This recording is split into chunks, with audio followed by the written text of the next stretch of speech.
Excellent.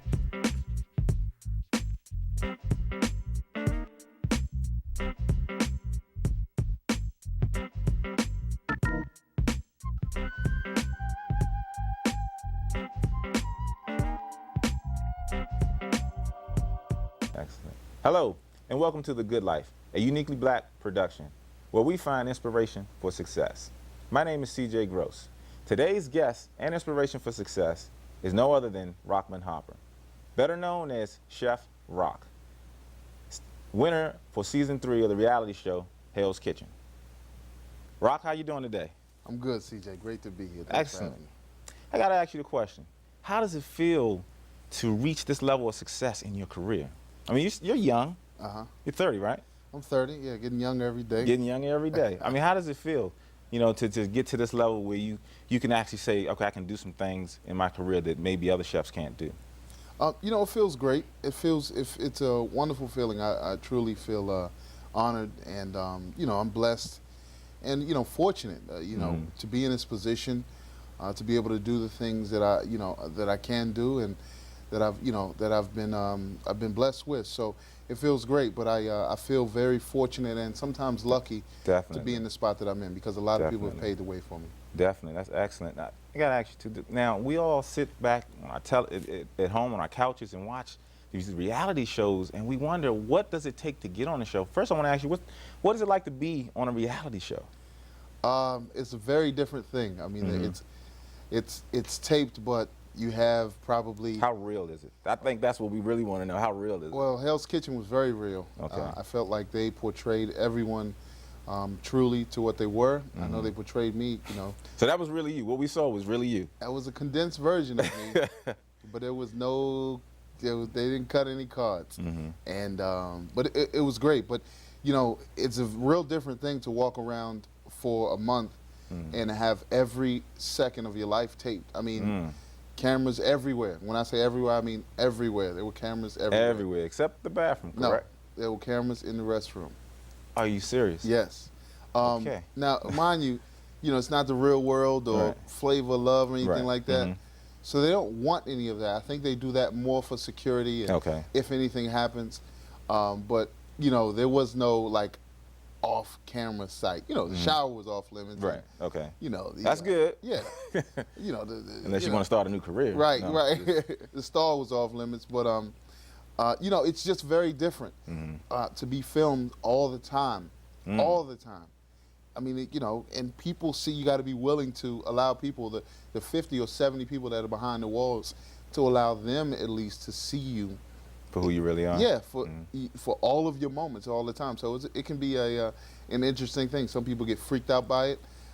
You know, I didn't feel like I had anything to hide, so I was cool. Okay, question. The calamity that happened on the show, you know, there's people that their temperatures are flaring and everything is going on. How real is that? Is that real? On our show, it was very real. There's no scripted moments. When you get upset, when I got upset. Yeah, I didn't want to point the finger at you, but... Oh, hey, you know what? It's life, and it happened. And I got upset, and, you know, I still get upset about it this day, but no, I'm okay. But it's not scripted. They don't tell you what to do. They don't... They provoke you. They want it to happen, and sometimes it does, but it's a kitchen.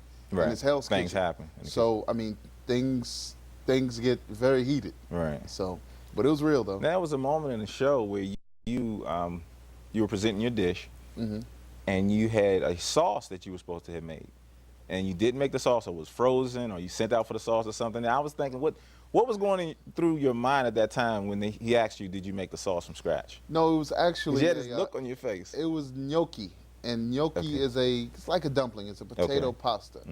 It's basically a dumpling. And before the show, you order your product, what you want to make. Okay.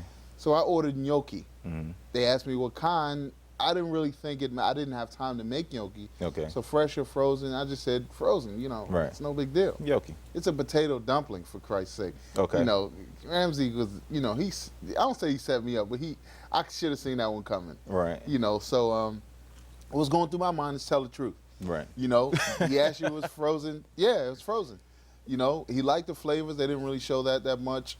The execution was just terrible, what he said. So You learn, you live and learn, and I learned, you know, it was a way to start off, and I just learned about him a little bit more, you know. Right. So, But you were on the show. That's the most important part. You were I on the was show. cool. I was cool. So now, let me ask you, for anyone that's watching the show that may want to, you know, be on a reality show, what's the process that you have to go through? Is it rigorous? You go on the internet to get on any reality show. Of course, you're speaking of for Hell's Kitchen. Right. Well, what I did, you could apply to this show through email. Okay. You could send in a videotape submission of like 3 minutes or something, or you could show up around the country to a casting call. Oh, okay. So they have different casting calls around the country. Yes, some in your area, some not. You know, I was in D.C., Virginia, so the closest one was New York, and I went up and didn't do very well. I wasn't horrible, I wasn't bad. I just was too uptight and too tense. Okay. And they told us to be ourselves. I just didn't grasp that concept, and I really let myself down. So I came home to my wife, and I told her, I said, you know, I didn't do well, and she convinced me.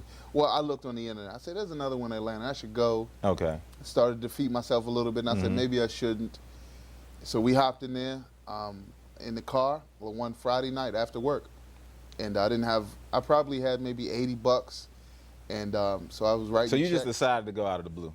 Just I got just in the said, car. you know what?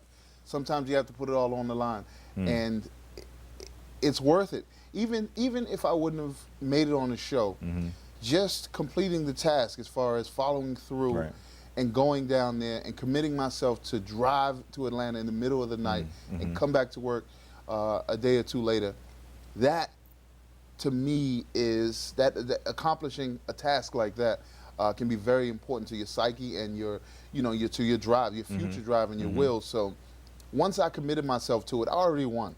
You know, I already won the competition because I committed myself. So you had a mindset to go and make this thing happen. Absolutely. I said I wouldn't leave Atlanta until they knew who I was, and that's excellent. And you know, I may not have been right. It's not like you do something wrong. It's not like a quiz or the SATs. So I went down there.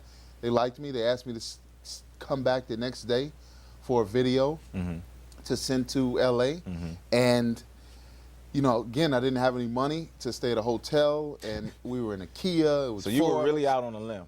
I did, and I didn't know what to do. And you know, hotels don't take checks. Right. The ones that do, I don't want to stay at. And so I called a buddy of mine who was from Virginia, and he just bought a brand new house, had a guest bedroom. He put us up for a night. Okay. Went to Target.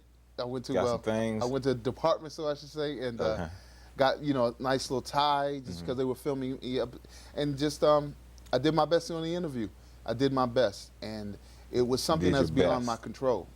I just did my best, and I said, just be you. You know, you can try to be crazy. A lot of guys are crazy. They were telling jokes, and some guys showed up drunk, and they would, you know, just. They were drunk. Yeah, I mean, they just were trying to be wild. Well, because don't try coming on drunk. Okay? Right, exactly. Right, no, because it didn't work. None of those guys made it. But I just said, I'm going to be me. Like, I know how my personality is. If they don't like that, it doesn't mean that my personality is not good. It's just I'm not right for Hell's Kitchen Season 3. Let me ask you this. Now, were they looking for certain personality types to go on the show? I think so. Okay. I don't know specifically, but I think so. You had all different types. You had, you know, you had the shy people, you had the aggressive people like Vinny from New York, and the attitude, and don't you mess with me. And, you know, you had me, I'm a family guy, experienced. You had Eddie, who's like 4'8", and, you know, he was like the the people's champ because he had kidney disease, he was a small guy. You had the Asian cowboy, he was real sensitive. So they had the slots of what they wanted. Cowboy. Yeah, yeah, I know, it's very interesting. But so now let me ask you a question. How has, and I think a lot of people want to know this too, how has Hell's Kitchen, you being on Hell's Kitchen, changed your life? Change your career and then change your life, because I know it's two different things, it's two different aspects. In a career, you can go get a job anywhere, but then also there's the lifestyle that you're afforded to live or to give back into the community. Well, you know, it's changed my life because, you know, I mean, you know, I try to speak in real terms. I can pay bills. Yeah. You know, I should have been able to do it better, better before, but I didn't Right. manage my money properly. But I'd be a fool to, or I'd be, if I use some of my old habits with, like I did with my old money, it doesn't matter how much money you have, it'll go just Wither like away. that. I mean, so many people have proven that. So, but now I've been blessed with a little buffer, and then hopefully Just I a can little. get financially on track. But before all of that, I've exposed myself. I completed a huge task, and I'm a strong believer when I'm miffed on something, or I'm having a hard day, Yeah. or hard time with something. I just don't know how to. I'll stop what I'm doing and go complete a task. Maybe wash dishes, or maybe fold some clothes, And or what does that do for you when you complete that task? Is it a self-esteem booster? or oh, something? it's to me and to anyone, it's huge. It could be something totally just like organizing your to-do list, scratching something off. Who knows? Okay. Call a cousin. Okay, Who knows what completing it the is? goal. But completion of a task gives you so much self-confidence. And I believe if that. you do little things, because sometimes, if you're an executive chef and you have a $800,000